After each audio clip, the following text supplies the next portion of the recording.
guys, shout out. Hirap, mga idol.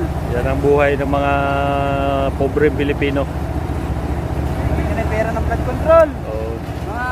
yung mga nagkakamit ng milyon-milyon dyan dahil sa flood control.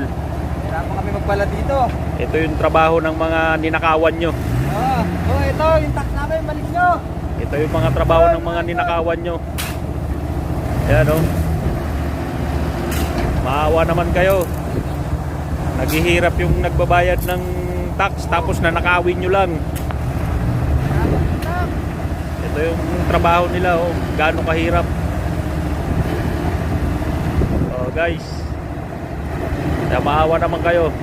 Tigilan nyo na kananakaw. Diyan sa gobyerno. Kawawa mga tao.